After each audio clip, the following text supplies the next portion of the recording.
So I just feel like if you live here, you take it for granted. You take the knowledge for granted. We the people. 3 words that define a nation built on freedom and the idea of a public-run government.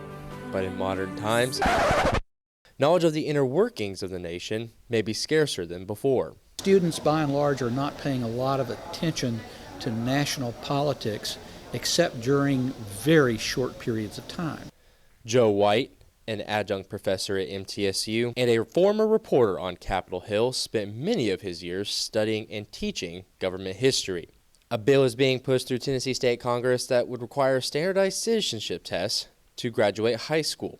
The test will be written, unlike the normal test, which is verbal, leading to some concerns. If you reduced it to a written test, you're completely outside the boundaries of what the citizenship test was supposed to measure. Since students out of high school now would be exempt from the test, I decided to print off a standard version that would be used for practicing for the real test, give it to college students now to get a small sample of what the results would be. Of the 15 tests given back from citizens, only 2 failed, a little higher than anticipated.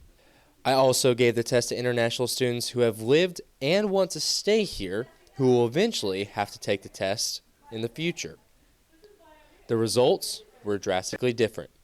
Only 1 of the 8 immigrant tests passed. But it might not just be the knowledge.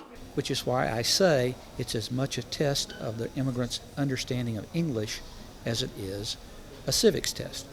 But still left some disappointed. I want to live here, so I want to know about the system. But I didn't know the answers to a lot of questions that I thought I should know. And they were so simple, and I just didn't know them at all. Even though the citizens knew enough to be proud of their citizenship, there's still a potential flaw. But I think using it as some sort of a marker to say, oh, you high school students, we think you're too stupid to pass this test, I think that's the wrong way to go about it. Reporting for EMC News 3, I'm Michael Ward.